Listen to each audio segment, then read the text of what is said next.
예, 오늘 말씀은 이사야 1장 1절에서 20절 말씀. 유다 왕 우시야와 요담과 아하스와 히스기야 시대의 아모스의 아들 이사야가 유다와 예루살렘에 관하여 본 계시라. 예, 어제까지는 우리 베드로 전서를 묵상을 했습니다. 이제 베드로 전서를 마치고 이제 오늘부터 7월, 8월 남은 7월 달과 8월 달을 다 하게 되면 이사야의 절반을 묵상하게 됩니다. 이사야서는 가장 예수님을 많이 표현하고 있는 구약 성경 선지서 중에서 직접적으로 거론하는 선지서 중에 하나죠. 아주 많이 들어있는 예수님의 이야기가 들어 있습니다. 그런데 우리가 이사야서를 쉽게 읽어지지를 못합니다. 분량이 많기 때문에. 그리고 또 이사야서는 역사적으로 본다, 역사서로 따진다면 상당히 긴 시간을 기록하고 있습니다. 지금 오늘 여기서 말하고 있는 왕 이름도 4명이나 나오지만은 그 이후에 마지막이 끝난 뒤에도 기록하는 듯한 말씀을 뒤에 계속 덧붙임으로써 연대를 알 수 없는 이야기 같은 이야기를 뒤에 하게 됩니다. 어쨌거나 우리는 말씀이 나올 때 그때 확실하게 해야 되지, 전체 개괄적으로 한다고 해서 기억할 수도 없고, 또 그게 무슨 의미를 가지고 있는지 오늘 여기서는 큰 의미를 가지지 못합니다. 오늘 주신 말씀만 충실하게 하다 보면 전체를 끼울 수 있습니다. 굿을 전체를 끼려고 한꺼번에 끼려고 하면 절대로 끼울 수 없지만 한 개씩 끼다 보면 나중에 꾸러미가 끼워진다는 사실을 알아야 됩니다. 그래서 오늘 우리는 한 절 한 절씩 묵상하면서 우리가 은혜를 받으시기 바랍니다. 오늘 4사람의 왕이 나와 있는데 그냥 읽으면 아무리 머리 좋은 사람도 기억을 못합니다. 남유다와 북이스라엘이 있었는데 오늘 이 이사야는 남유다에 대해서만 이야기를 하려고 한다, 그런 말을 하고 있습니다. 북이스라엘은 망했습니까? 아직은 안 망했어요. 언제 망해요? 히스기야가 왕이 되고 한 7년 있다가 북이스라엘이 망하는 거죠. 근데 이 히스기야 이야기가 제일 마지막에 나오잖아요. 제일 먼저는 우시야 이야기부터 하는 거죠. 우시야, 요담, 아하스, 히스기야 이렇게 내려오는 시대의 표를 오른쪽에 그려놨습니다. 거기에 보면 누가복음에 예수님의 조상이 나오고 마태복음에 예수님의 조상이 나오고, 그런데 그거하고 비슷한 것을 적어보면 창세기, 열왕기, 역대기 여기에 주로 나옵니다. 다른 데도 나오지만은 이제 여기서 주로 이야기하는 그 왕조를 쭉 적어보면은요, 북이스라엘의 왕조는 안 적혔습니다. 왜냐하면 예수님의 계보가 아니기 때문에 북이스라엘 얘기는 안 합니다. 안 하고 남유다 이야기 계보만 쫙 연결해보면 마태복음에서 누가 누구를 낳고 누가 누구를 낳고 이런 거를 따져볼 때 창세기, 열왕기, 역대기의 역사를 가지고 왔구나 하는 것을 마태복음에서는 그걸 확실히 알 수 있습니다. 예수님의 족보가 2개가 나오는데 신약에는 누가복음과 마태복음에 나오는데 마태복음 족보는 구약 성경을 따르지만 누가복음 족보는 다윗부터 예수까지가 틀립니다. 그래서 일부 학자들은 다 마리아의 족보다 이렇게 얘기를 하고, 그것은 믿음의 족보다 그렇게 해서 누가는 그렇게 기록했다고 얘기를 하지만 그걸 이렇게 비교해 보면 그 표와 같이 나옵니다. 어쨌거나 이 다른 부분에 대해서는 다르게 해석해야 되고, 어떤 면에서는 실제로 역사하고 다른 부분에서 우리에게 주는 메시지가 오히려 더 클 수 있기 때문에 그것을 정밀하게 비교하면서 또 나누어야 되지만, 오늘 이사야서에서 이야기하고자 하는 네 왕은 어느 때쯤 된다 하는 배경을 보여주려고 합니다. 그 역대 왕 중에서 제일 마지막 왕이 누구냐 하면 시드기야로 알고 있습니다. 그 86년에 예루살렘이 망할 때 시드기야 왕이었기 때문에 마지막 왕이 이 시드기야 왕이다라고 생각하지만 예수님이 족보에 올라가지 못한 왕이죠. 그럼 바로 위에 왕은 여호와긴이라고 해서 아제비에게 왕위를 물려주고 여호야긴은 석 달만 왕하고 바벨론에 붙들려 가게 되는데 그 붙들려 간 여호와긴의 후손이 예수님으로 오시게 됩니다. 그래서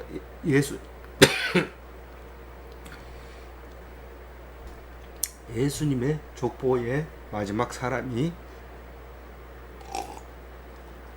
마지막 왕은 여호야긴으로 기록이 되고 뭐 여고냐 고니야 이런 이름을 가지고 있게 됩니다.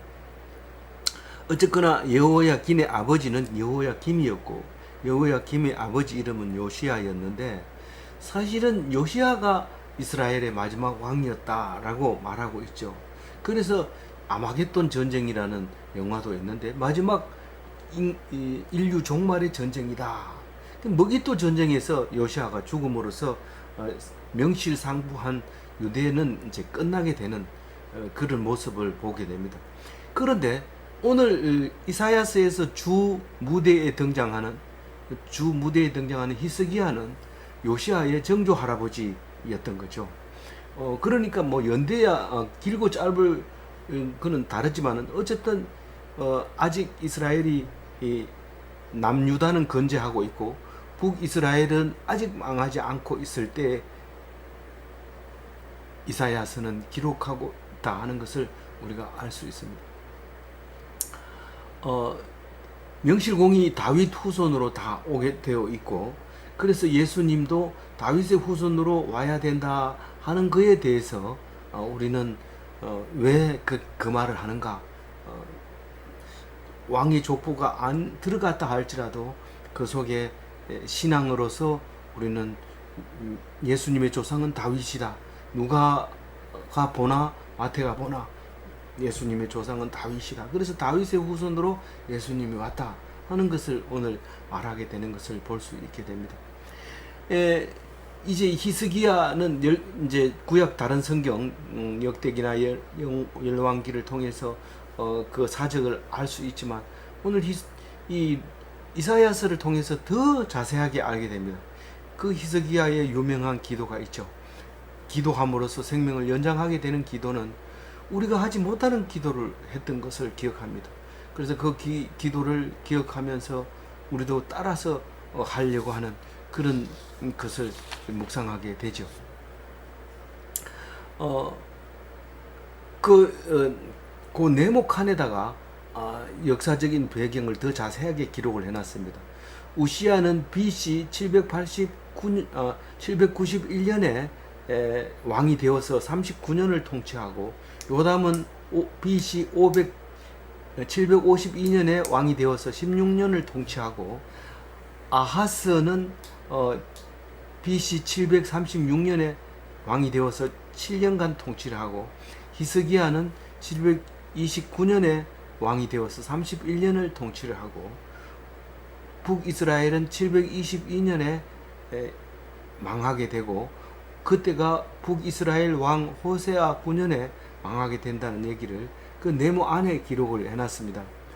이게 무슨 말인지 모르면 그냥 넘어가도 됩니다. 왜냐하면 우리에게 주는 은혜는 역사적인 게 아니라 그 속에 들어있는 내용을 말하고 싶어 하는 것이기 때문에 그런 것이죠.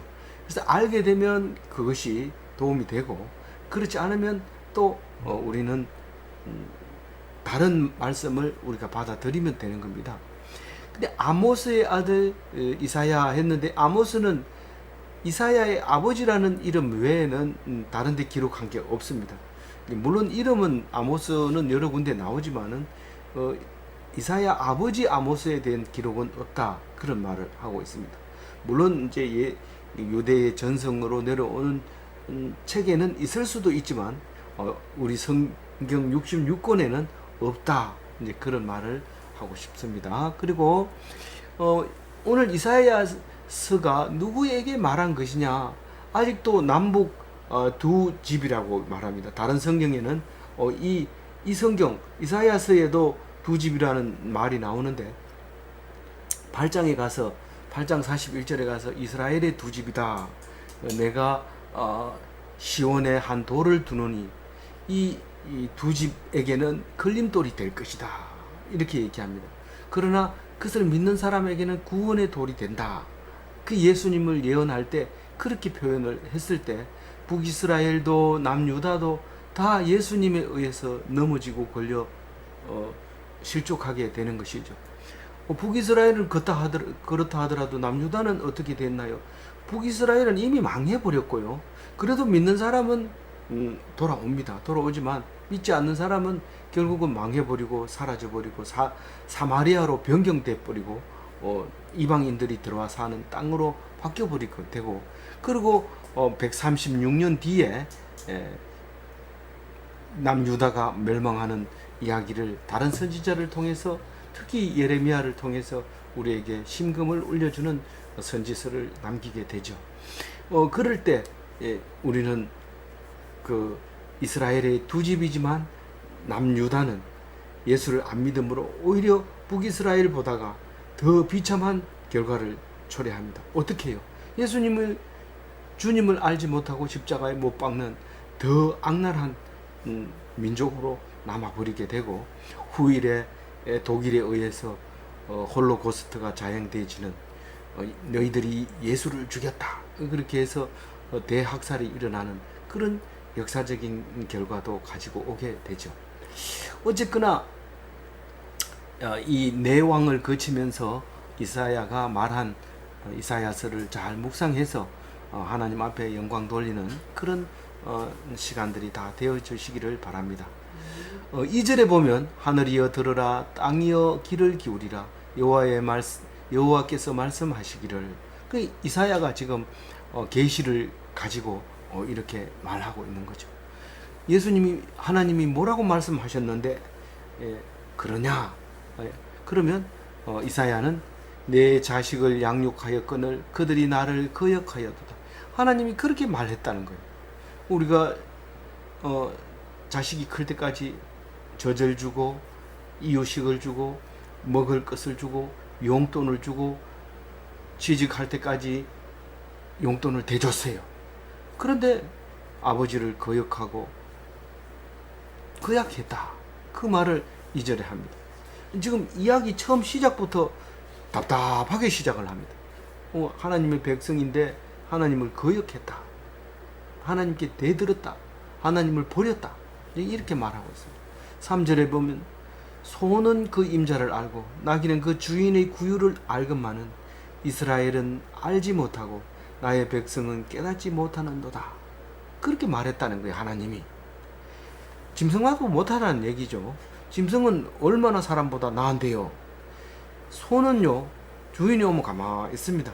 제가 어릴 때 중학교까지는 소 먹이는 게 제 일입니다. 물론 고등학교 들어가서도 방학 때 이제 소 먹일 때가 많았지만 그때는 이미 조카가 컸기 때문에 제가 안 가도 되는 번지가 됐죠. 그래서 제 막내로 큰 저는 소 먹이는 게 이제 제 몫이었는데, 소는 오후에 먹입니다.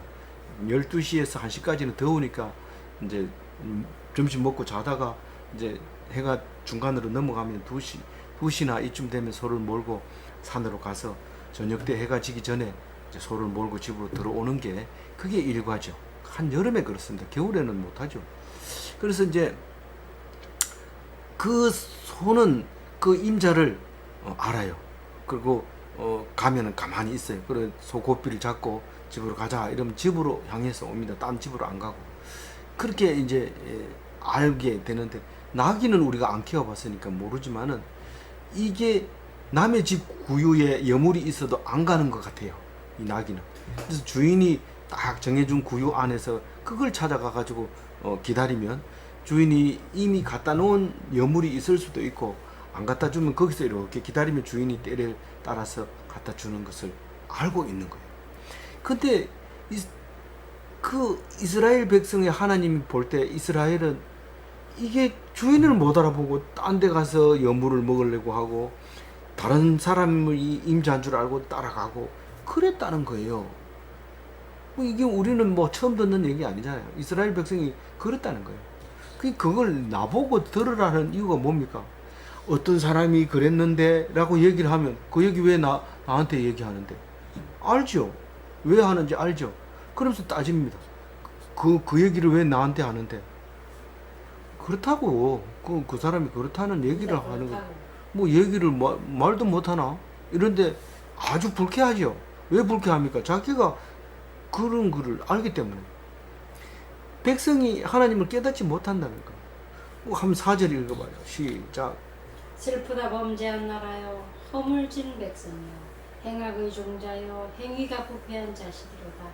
그들이 여호와를 버리며 이스라엘의 거룩하신 이를 만홀히 여겨 멀리하고 물러갔다. 이 범죄한 나라, 이 나라는 따져보면 그게 백성 무리를 말하는 거예요. 범죄한 나라고 허물진 백성이고 행악의 종자고 행위가 썩은 자식이라고 얘기를 합니다. 하도 그 자식을 짐승에 비유해도 안 되겠고 성이 덜 차는 거죠. 하나님 앞에서. 하나님은 지금 화가 나가지고 범죄한 무리들이라고 얘기를 하고 있습니다. 그리고 허물투성인 백성이고 악행을 좋아하는 행악자의 종자다. 아주 씨부터 아주 종자가 아주 나쁜 종자였다는 거죠. 행위가 아주 썩은 그런 자식이다. 그렇게 말하면서 어떻게 하나님을 버리고 아버지를 업신여기고 가출한 자식이래. 킹 제임스 버전에는 분노를 일으키며 뒤로 갔도다 이렇게 얘기합니다. 앞에서 아버지 앞에서 주는 거 먹고 뭐 할까요? 그리고 항상 하나님 앞에 있어요. 아버지 앞에 있어야 돼. 그래야 아버지가 보호를 해주는데 화나게 만들고 말이에요. 삿대질을 해버리고 그리고 아버지 뒤로 돌아갑니다. 그렇죠. 아버지는 뭐 잔소리하는 아버지, 다른 아버지 같으면 되게 좋겠다.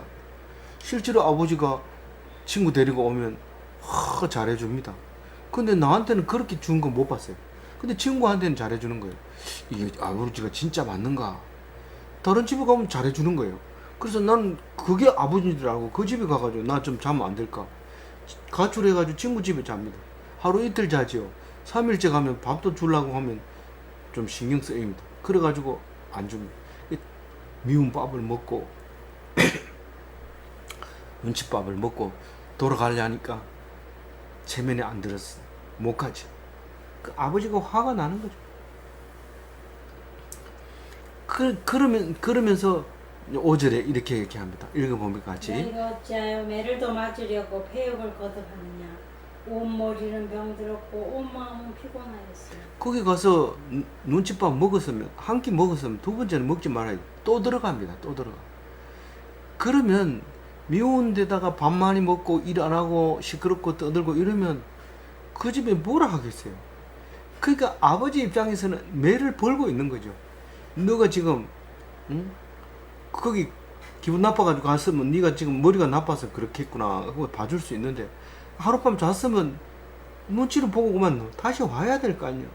근데 또 그 배를 끼치고 일도 안 하고 거기 가서 또 어지간하면 니는 지금 아르바이트 할 나이인데 지금 그거 가지고 밥 얻어먹게 됐냐. 숫자를 생각해 보니까 잘못했는 게 이루 말할 수 없어요. 머리는 병들고 다른 번역에는 얻어맞아 터져가지고 피가 철철 흐르는 걸 말하고 있는데 그 머리 자체가 생각을 못하고 계속 개기는 거죠. 그게 병들은 거죠. 근데 마음은 벌써 지쳐 있어요. 벌써 내가 칭찬받긴 틀렸구나. 내가 말하면 벌써 거짓말 하는 줄 알구나. 그러면서 자꾸 누구한테 물어보세요. 내가 거짓말 하는지. 그러면서 말을 해도 그럴 필요 없잖아요. 내가 솔직하게 얘기하면 되지. 누구한테 물어보세요. 내가 그 사람을 뭐 물어볼 이유가 뭐가 있습니까? 그 사람한테. 내가 판단하면 되죠.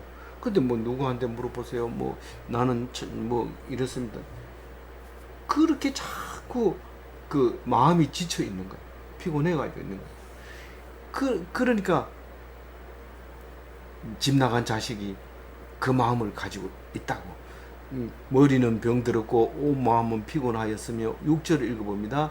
발바닥에서 머리까지 상한 곳이 없이 상한 것과 터진 것과 새로 맞은 흔적뿐이거늘 그것을 싸매며 기름으로 부드럽게 함을 받지 못하였다. 이 발바닥에서 머리까지 성한 곳이 없이, 성하면 뭐 그냥 안 놔두는 거죠. 뭐 계속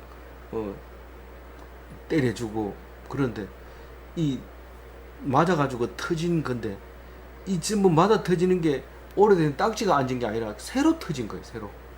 지금도 계속 맞고 있다는 거예요. 그럼 돌아와야죠. 지금 현재 그 상황에서도 안 돌아오고 계속 어디 터지냐 이 말이죠. 그럼 터지고 나서 보통 이제 깨지고 오면, 집에 오면 반드시 눕혀놓고 이제 고름은 짜내고 그 상처는 싸매줘야 이제 붙을 때는 붙고, 그리고 기름을 이렇게 부드럽게 해주지 않으면, 기름을 바르면 이게 성이 나는 게 이렇게 가라앉습니다. 근데 기름을 안 발라주면 계속 이게 균이 들어오기 때문에 그거하고 싸우느라고 열이 나서 펄펄 끓습니다. 근데 기름을 부으면은 그 균이 죽으면서 이제 부은 게 나으면서 상처가 빨리 낫게 되죠. 근데 기름도 부어주지도 안 하고 고름도 안 짜주면 그게 나중에 독이 생겨가지고 괴사가 일어나기 시작하면 죽는 거죠. 그래서 그 문둥이 같은 경우는 이걸 고름을 빨리 안 짜면 막 썩어 들어가기 때문에 어떤 선교사들은 막 입으로 빠냅니다. 그거를 잘, 이게 상처가 안에 깊이 들어가 있으면 안 나오면은 그 안에서 썩기 때문에 빨아내야 돼요. 지금 의사 병원에 가면 그 석션 이래가지고 다 빨아내는 게 있지만, 그런 게 없는 상태에서 그냥 그 주사기만 들고 온 간호사들, 외국에서 온 사람들은 그걸 막 빨아내서 살립니다. 참 놀랍죠. 그런 기록들이 있는데, 그거를 받지 못한 거예요. 얻어 터지고 깨지고 상처 받고, 물론 그 사람이 집 나간 자식이 하는 행패 부리는 거 보면 맞아도 싸지만은, 그러나 하나님은 그렇지 않아요. 자식을 먹여주고 키워주고 그렇게 컸으면 그 머리를 고쳐줘야 되고 마음을 치료해주고, 그리고 나면 대통령 해놔도 잘해요. 근데 안 해주니까, 인정 안 해주니까 썩는 거죠. 막 속이 썩고 겉이 썩고 완전 폐인이 되는 거죠. 대통령 안 시켜주니까 그렇지, 시켜주면 다 잘합니다. 근데 잘못한 사람은 누구가 잘못한 거예요? 나오자마자 자살하거나 뭐 도중에 자살하거나 이런 사람들이 잘못하고 있는 거지, 아무리 바보라도 시켜놓으면 잘합니다. 근데 그걸 인정 안 해주고 미워하고 그러니까 안 되는 거죠. 뭐 지금 돌아가시고 안 계시는 자살한 분 말고요, 그분들은 내가 어릴 때부터 그 꿈이 대통령이 됐다, 그런 사람이 있어요. 그래서 어릴 때부터 존경해주고 칭찬해주고 부모가 인정해주면 대통령 돼요. 그리고 또 잘했다고 칭찬받고, 뭐 대통령 그만두고 얼마 되기까지는 욕먹지만 세월이 지나면 다 평가를 잘 하게 되고, 뭐 아무나 할 수 없는 일들을 했다는 것을 알게 됩니다. 그게 다 인정을 못해서 그렇다는 사실을 알아야 되는데, 자기 마음에 드는 자식이 어디 있어요. 그러나 하나님이 주신 거라고 생각하고 그걸 감사하며 기뻐하며 인정해 줄 때, 대통령도 너끈히 하면서 나와가지고도 죽지 않고 술을 다 하고 죽는 그런 사람이 되게 되는 것입니다. 7절 읽어봅니다. 너의 땅은 황폐하였고 너의 성읍들은 불에 탔고 너의 통치는 너의 목전에서 이방인에게 삼켜졌으며 이방인에게 파괴됨 같이 황폐하였고. 지금 자식에 대해서 얘기를 하는 것 같지만은 사실 알고 보면은 이스라엘 백성, 유다, 그 예루살렘에 대해서 얘기하고 있는 거예요. 그 하나님의 말씀에 순종하게 되면은 땅이 황폐할 수 없어요. 젖과 꿀이 흐르게 돼요. 그리고 거기는 제일 좋은 아름다운 열매를 얻을 수 있도록 그렇게 된 땅인데, 황폐해졌다 이 말은 지금 하나님께 의지하지 않고 지금 딴 걸 의지하고 있다는 사실을 말하고 있는 겁니다. 똑같은 과실을 먹는데도 생각에 따라 다르다는 거예요. 생각에 따라 다르다. 그러면 하나님을 떠나서 얘기할 수 있어요. 근데 그렇게 말하면 안 됩니다. 하나님께 의지했을 때 적과 꿀이 어른다. 그렇게 말하는 거예요. 그러면 성읍들은 불에 탔어요. 사실 불에 안 탄 것도 있고 안 탄 것도 있어요. 이때는 벌써 이 아람 군대 그리고 아수르 군대 그리고 세월이 자꾸 이렇게 지나간 저기 외세들이 잘하고 있을 때입니다. 그러니까 유대보다가 그러니까 솔로몬의 영광은 이미 지나가고 그 이후에 역대 왕들이 쭉 내려오면서 다른 나라가 더 빨리 성장하게 됩니다. 솔로몬의 영광이 있을 때는 얼마나 좋았겠어요. 다 멀리서 와서 인사하고 한 수 배웁시다. 그리고 보따리를 싸서 오고 있을 때가 아니라 이미 지나가 버리고 나고 그 이후에 왕들이 거치고 난 다음에 시대를 맞이한 상태이기 때문에 성이 그렇게 자랑스럽지 못하고 성 밖에서 화살을 쏴서 성 안에 불을 지르기도 하고 그런 공격을 받던 때였던 것이죠. 그래서 토지는 목전에서 이방인에게 삼켜졌으며 아직은 삼켜졌지 않습니다. 역사적으로 보면. 그러나 실제로 그 옥토가 자기가 마음대로 붙이고 내 아들에게 물려줄 수 있는 그런 아닌 것이죠. 그 유다 일부 예루살렘은 안 그렇다 할지라도 예루살렘은 괜찮았다 하더라도 유대 땅에 그런 일이 생겼다는 거죠. 그리고 이방인들에게 파괴된 같이 황폐하였고 본격적으로 완벽하게 황폐는 안 됐더라도 일부를 황폐하게 되고 그랬다는 거죠. 내 아들은 아직 죽지는 않아도 그 반 죽었다. 이렇게 이제 비유하고 있는 것이죠. 8절 읽어봅니다. 딸 시온은 포도원의 망대같이 참외밭의 원두막같이 에워싸인 성읍같이 겨우 남았도다. 이 예루살렘이라고 하는 그 시온 산은 남이 이 짓밟을 때는 그렇게 말하지 않. 짓밟을 때 안타까운 마음이 없을 때는 그런 말 안 하지만 그 딸처럼 아까운 사실 딸은 남의 딸이죠. 내가 낳았지만 사실 딸은 다른 사람의 사람이 됩니다. 그렇지만 하나님께서 아들보다 훨씬 이쁘고 사랑스럽게 만들어 놓은 게 딸이잖아요. 그래서 시온이 안타까울 때 시집 가서 잘 살면은 뭐 딸 시온 뭐 이런 얘기 안 합니다. 그게 이스라엘의 외손이다. 뭐 이러면서 또 신앙이 딸이 가가지고 또 선교를 해서 온 식구가 예수를 믿게 되면 그거는 외손이라고 하지 않고 이스라엘의 후손이다. 그렇게 말하죠. 근데 파괴돼가지고 다른 사람 손에 넘어갈 때는 딸이라고 얘기를 합니다. 그 외로운 딸이 망대같이 혼자 뚝 서 있는 거죠. 나중에 그 원두막에 그 수박 원두막이 제일 다른 그는 뭐 원두막을 잘 안 짓습니다. 왜냐하면 참외 원두막도 짓긴 하지만 참외는 뭐 몇 개 따가다 보면은 이제 그 별로 그렇게 하지만은 수박은 꼭 원두막을 지어 놓습니다. 안 그러면 수박을 따가지고 가버리기 때문에 옛날에 우리 시대를 말하는 겁니다. 지금은 아니지만. 그래서 참외밭에 원두막 또 그 포도원의 망대 이거 추수를 다 하면 외롭게 남아 있는데 다 초토화돼 있고 원두막만 이렇게 보이는 모습 같이 그렇게 보이는데 그게 초토화되어 있는 그 밭을 그 많은 사람들이 대적들이 와서 그 원두막을 점령 못하고 둘러싸고 있는 것처럼 그렇게 보고 표현을 하고 있는 것이죠. 9절 읽어봅니다.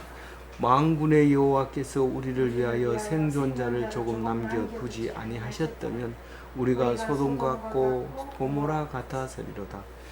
어쩌면 그 나머지 땅은 다 정복을 했습니다. 실제로 586년에는 유다 땅이 남아 있었는 게 아니라 예루살렘만 남아 있었던 거죠. 그 성만 남아 있었던 거죠. 예루살렘 돌아가면서 성을 쭉 쌓고 그 성전이 가운데 있는 그 성만 남아 있고 나머지 유대 땅은 다 이미 다른 나라 점령을 하고 없는데 그것만 남겨뒀는데 그게 겨우 생존자를 조금만 겨우 남겨둔 것입니다. 그런데 그 조금 남겨둔 곳에 성전이 있죠.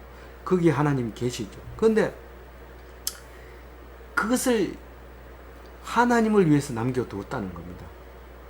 근데 만약에 안 남겨뒀다면 벌써 이미 소돔 멸망한 소돔과 고모라 같았대.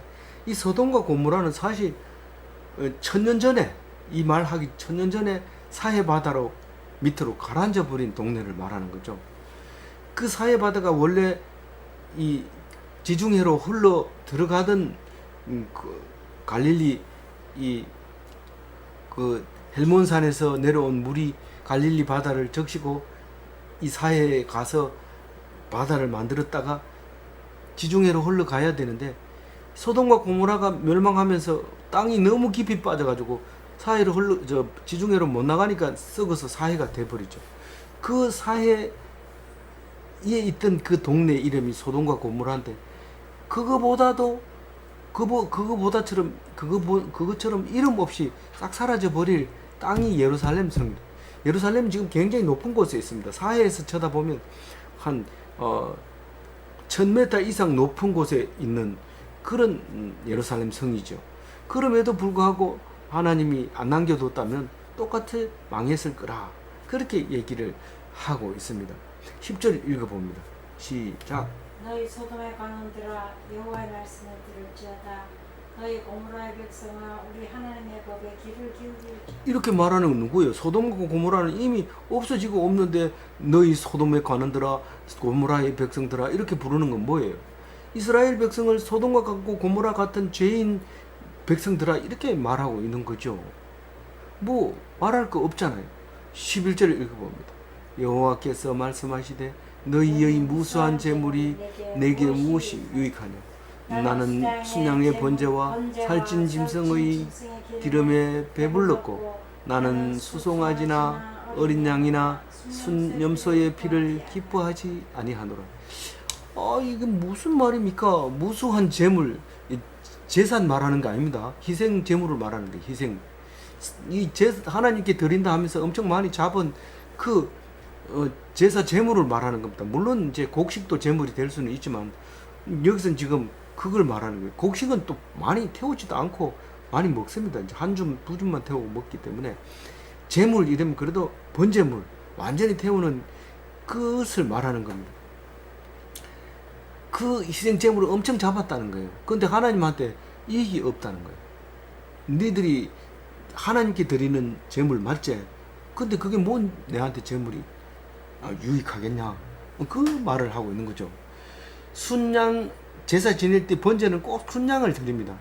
이 순양은 많을 필요가 없어요. 순양은 한두 마리만 있으면 되기 때문에 순양이 나면은 어느 정도 되면 다 번제물로 드립니다.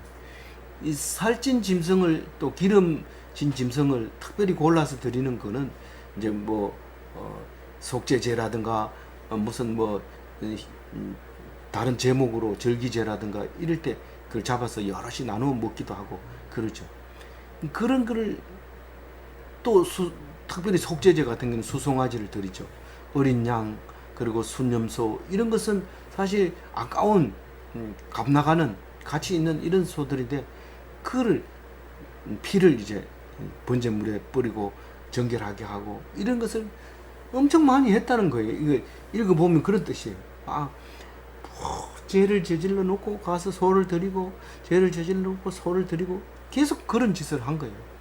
막 피냄새가 엄청 나고 막 쉴 새 없이 그 희생제물 타는 연기가 올라가고 그 광야 40년 살면서도 그랬어요. 먹고 살 게 별로 없는데도 다 연기가 올라가야 되고 그래서 밤에는 불기둥이 올라가고 낮에는 연기가 그냥 솟아오르기 때문에 아무리 많은 사람들도 그 불기둥과 연기 기둥을 가지고 구름 기둥을 가지고 따라오면은 흐트러지지 않고 그 백성이 가나안 땅까지 흘러가게 됐죠. 40년 동안 그런 삶을 살고 있었던 거죠.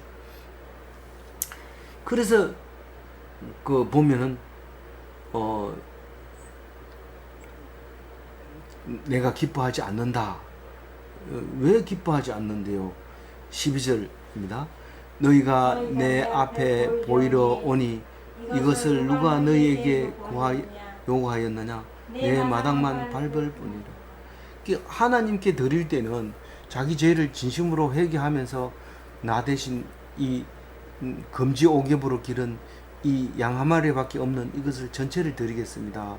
그리고 진정으로 하나님 앞에 드리는 사람이 없었다. 그 말을 하고 있는 거나 마찬가지입니다. 보이러 오는 거예요. 보이러. 야, 내가 이만큼 드린다. 알았지? 내 수송아지 어머니 한번 잡을게. 이러면서 탁 와가지고 사람 앞에, 하나님 앞에 드려야 되는데 사람 앞에 내 오늘 수송아지 잡는다. 오늘 다 와라. 이렇게 하는 거예요. 그 보이러 오니까 하나님은 내가 언제 그거 달라 하더나, 내가 언제 수송아지 잡으라 하더나, 네가 사람 앞에 보이려고 한 거 아니냐. 근데 여기는 너희가 내 앞에 보이려 오니, 그 사람 앞에 보이려, 사람한테 가는 게 아니라 하나님 앞에 이렇게 드렸다는 걸 보이려, 하나님 앞에 보이려 온단 말이에요. 하나님 앞에 사람에게 보이려고 하나님 앞에 온다는 거예요. 그래서 너희들이 나한테 주는 거 아니잖아. 내 앞마당만, 내 마당만, 성전 마당만 너희들이 이용해서 밟을 뿐이지, 아니, 재물이 아니다. 그 13절 읽어봅니다. 헛된 재물을 다시 가져오지 마라. 분향은 내가 가정이 여기는 바요. 월삭과 안식일과 대회로 모이는 것도 그러하니 성회와 아울러 악을 행하는 것을 내가 견디지 못하겠노라. 이게 헛된 재물이라는 거죠. 재물을 들여서 속죄를 받는다든가, 재물을 들여서 뭐가 너희들 달라져야 되는데, 재물을 드리고도 여전히 더 큰 죄를 지으니 그 재물이 무슨 의미가 있느냐, 그런 말을 하는 거예요. 그래서 분향하는 거, 분향이 이게 향이 굉장히 비쌉니다. 그게 그때 당시에 아주 고급 향인데, 그거를 송진처럼 되어 있는 그 향을 이렇게 피워서 냄새 나게 하고, 그런데 막 냄새가 너무 나서 막 숨을 못 쉽니다.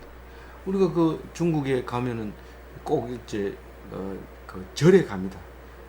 동양에서 가장 큰 절입니다. 이렇게 가고 기도 드리세요. 이래서 입구에서 향을 이만큼 한 뭉택씩 줍니다.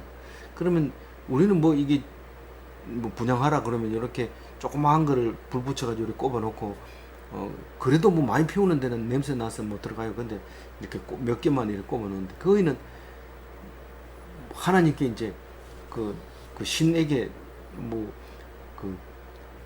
더 많은 감정을, 심중을 표현하려고 한 다발을 불러 붙여가지고 꼽아놓고, 또 딴 사람도 그냥 하고 불러놓고, 그것도 그냥 올리는 게 아니라 막 흔들어가지고 막 그 안에 막 가득 연기가 차는데 계속 들어가고 나가고 계속 들어가고 나가고 계속 불 피우고 막, 뭐 여기 피우다 안 되면 또 저기다 피우기도 하고 막 숨을 못 쉴 정도로 그렇게 피웁니다. 근데 그 분향이 하나님 앞에도 그렇게 했는데 그 분향은 싫다는 거예요. 아주 가정이 싫어졌다는 거죠. 월삭과 안식일과 대회를, 이 월삭은 금음날, 초하루를 월삭이라고 하죠. 보름에도 드리는 것도 있지만 보통 월삭, 절에도 이제 월삭 제사가 있고 보름 제사가 있고 그런 걸로 알고 있어요. 근데 그런 그 말고 안식일, 매일 주일마다 드리는 안식일 번제 또 다릅니다. 고기가 맨날 똑같은 거 드리는 게 아니라 안식일 번제가 따로 있고, 그런 그 있고요. 대회로 모이는 것, 여러 사람 모이면 대회를 하는데, 그것을 이제 하나님 앞에서 말씀으로 하고 이런 건 성회입니다. 말씀으로 하는 게 성회인데, 그것까지도 그걸 하면서 악을 행한다는 거예요. 제사를 드리기도 하지만 악을 행하기 때문에, 그게 두 개가 뭐 너희들 나한테 가져올 필요가 없다. 재물을 드렸으면 악을 저질러지 말아야 되는데, 제사를 드렸으니까 악을 또 행하고, 제사를 드렸으니까 악을 행하고, 이렇게 한다는 거예요. 우리가 예수님께서 죄를 다 씻어 주셨다. 그래 놓고는 그 다음에 또 죄를 짓습니다. 그리고 또 죄를 짓습니다. 또 와가지고 회개하고 이렇게 하는데 그거는 예수님을 2번 십자가에 못 박는 거예요. 예수님은 2번 십자가에 못 박힐 필요가 없어요. 그래서 그건 믿지 않는 거라고 판단하는 거죠. 그래서 죄를 또 지으면 그건 믿지 않는 거다. 뭐 아무리 입으로 믿는다 그러고 뭐 헌신하고 내가 건축 헌금 얼마 낼게요 이래도 그건 믿지 않는 거예요. 그건 뭐 목사님이 헌금이 필요하면 그냥 받아주긴 하지만 그건 안 믿는 거예요. 근데 그 잘못 받아놓으면 교회가 문제가 생겨요. 그래서 믿음으로 누가 낸지 모르게 네가 진짜 건축 헌금 하고 싶으면 직접 가 넣어라. 보여주지 말고 그렇게 해야 그게 진정한 인도자 목사님이죠. 이름 대서 특필하고 주보에 올리고 이렇게 하지 않는 것이 옳은 목사님입니다. 14절에 읽어봅니다. 내 마음이 너희의 월삭과 정한 절기를 싫어하나니 이것이 내게 무슨 짐이랴. 내가 자기 지기에 곤비하였느니라. 뭐 참 하나님이 이런 말 안 하실 줄 아는데 뭐 되게 짜게 말씀하시는 것 같아요. 뭐 견디지 못하겠노라. 여기까지는 제가 뭐 좀 이해를 한다 합시다. 그런데 이거는 뭐 내게 무거운 짐이라 뭐 지기에 곤비하였느라. 뭐 하나님 진짜 그렇게 힘듭니까? 이렇게 말할지 모르지만 이 말은 우리가 번역을 그렇게 해놔서 그렇죠. 그게 이런 말이죠.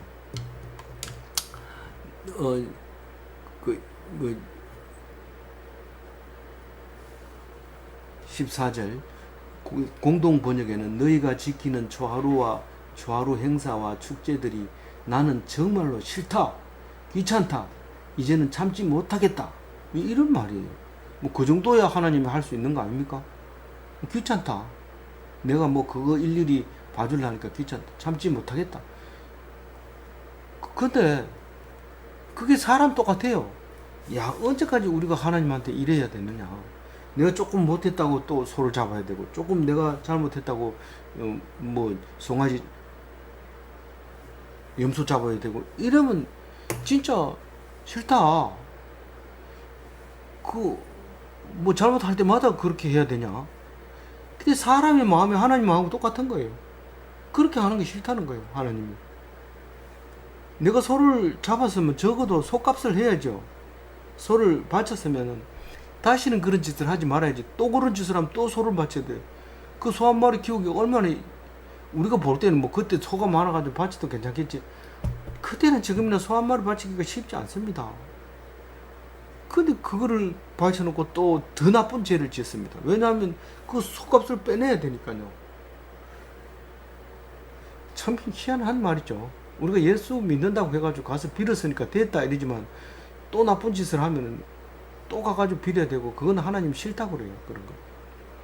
한번 이렇게 새 사람이 되었으면 정말 남다른 사람이 돼야 되고 변화받은 사람이 돼야 되지. 또 소를 바쳐야 될 정도면 그 감옥에 갔다 와가지고 또 그 감옥에 가는 것처럼 똑같은 거예요. 죄를 또 짓는 거예요. 감옥에 갔다 온 이유는 감옥에 가서 죄를 다 씻고 왔으면 다시 새 사람이 돼야 되지. 가가지고 또 지을 것 같으면 감옥에서 다음번에 나가면 더 죄를 더 요령껏 해야지. 그런 생각을 해가지고 왔다는 생각밖에 안 들거든요. 그러니까 완전히 달라져야 돼요. 근데 했던 버릇 못 고치죠. 지금 그 얘기, 결국은 너희들은 망해야 된다. 결국은 너희들은 답이 없다. 망해야 된다. 그 말을 지금 하고 있는 거예요. 15절 읽어보면 그게 무슨 말인지 알 수 있습니다. 15절 너희가 손을 펼 때에 내가 눈을 너희에게 가리고 너희가 많이 기도할지라도 내가 듣지 아니하리니 이는 너희 손에 피가 가득함이라. 내가 너희의 기도를 안 듣겠다. 내 손에 피가 있기 때문에 그렇다. 손을 딱 봅니다. 아니 피가 없는데 왜 그렇게 말씀하십니까? 하나님 무슨 말을 그래 합니까? 뭐 하나님 너무 섭섭하네요. 이렇게 얘기할지 모르지만은 하나님 그렇게 얘기해요. 네가 말할 때 내가 안 본다. 누가 얘기를 하면 눈을 맞추고 얘기해야 돼. 그 영화에 보면 많이 나오잖아요. 내 눈 보고 얘기해. 이렇게 얘기하잖아요. 네가 정말 그랬냐? 아니요. 이러면 눈 보고 얘기해. 이러면 눈 보고는 그랬어요. 이렇게 얘기하는 거예요. 그러니까 하나님은 오히려 사람이 말을 하는데 말하는 사람은 하나님한테 얘기하는데 하나님이 아예 눈을 돌려버리는 거예요. 그리고 아무리 많이 기도해도 듣질 않아요. 그럼 뭐 네가 1시간 기도하든 2시간 기도한다 기도해라. 나는 안 듣는다. 그런 거죠. 뭐 철야 기도하고 뭐 산 기도하고 뭐 무슨 금식 기도하고 무슨 뭐 기도 제목은 왜 그렇게 많은지 똑같이 하나만 하면 되는데 안 들어주는 것 같으니까 그렇죠. 안 듣는데 백날 해봐도 소용없어요.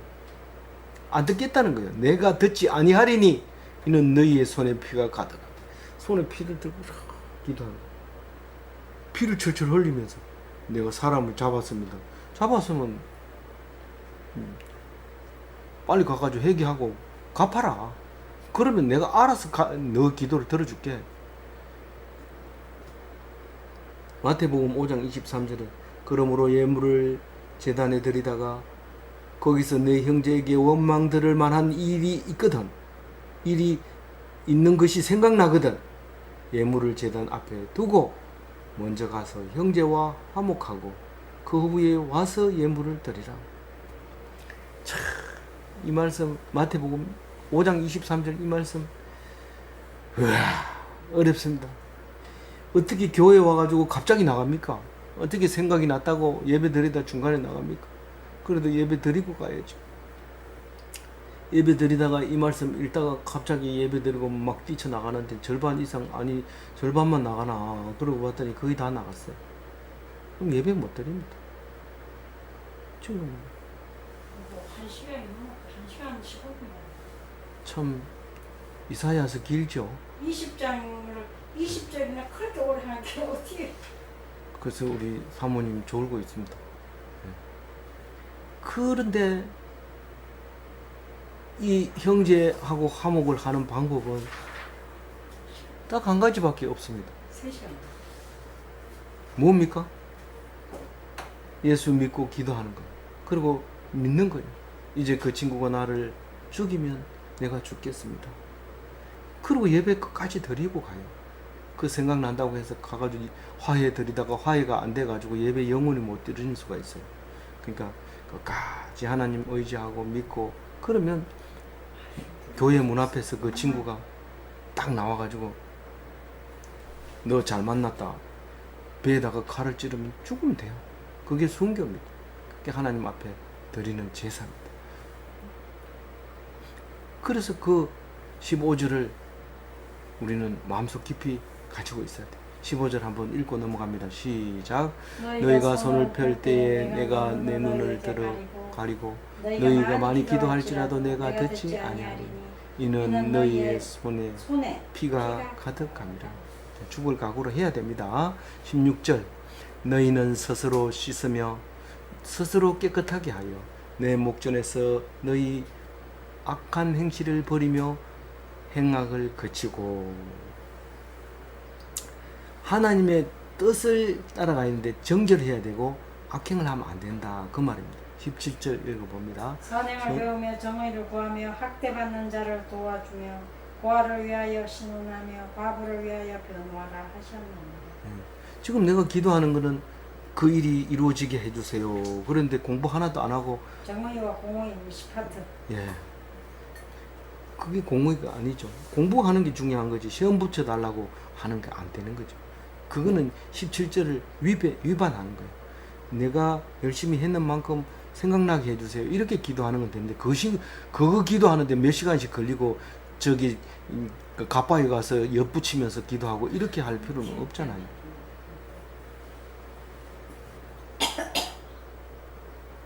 시끄러워가지고 마이크 끄고. 그래서 이제 18절 읽어주세요. 여호와께서 말씀하시되 오라 우리가 서로 변론하자. 너희의 죄가 주홍 같을지라도 눈과 같이 희어질 것이요 진홍 같을 같이 붉을지라도 양털같이 희게 되리라. 오늘 중심 말씀이죠. 하나님이 변론을 좋아하셔요. 변론하면 왜 죄가 없어져요? 회개하니까. 죄책감, 이 소를 잡을 필요가 없다. 이야기해보자. 소를 잡을 필요가 없다. 이야기해보자. 내가 너를 만들었지 않느냐? 내가 너를 죄 짓게 만들었지 않냐? 그것을 생각해보라. 왜 너를 죄를 짓게 만들었겠냐? 왜 너에게 채찍질을 했겠냐? 나에게 돌아오라고 한 거 아니냐? 돌아오면 죄가 사해진다. 나에게 돌아서는 게 죄지. 너희들이 무슨 누구를 고아와 과부를 안 돌아본 건 사실이지만 그거 가지고 내가 재물 받으려고 그런 게 아니다. 증거가 나타나. 그러니까 나에게 돌아와라. 그러면 죄가 없어질 것이다. 그렇게 말하고 있는데 그 변론을 하자 그러면 야 변론해가지고 뭐 되나 재물도 안 드리면서 뭐 변론 입만 가지고 교회 다니기만 하면 뭐 믿음만 있다 하면 되냐? 그 헌금도 좀 드리고 나처럼 좀 해봐라. 이렇게 하는 것은 안 된다. 진짜 믿기만 하면 되는 거예요. 그게 이 교회 다니는 신도의 일입니다. 가서 말씀만 드세요. 마리아와 마르다 이야기를 알죠. 아무리 열심히 해도 예수님이 인정 안 해줍니다.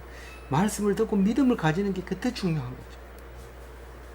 그러면 목사님 그래 얘기하면 봉사하는 사람 없어요. 그래 말하지 말아요. 봉사할 사람 하나도 없어도 돼요. 말을 바로 해야 돼요. 19절 읽어봅니다. 너희가 즐겨 순종하면 땅의 아름다운 소산을 먹을 것이요.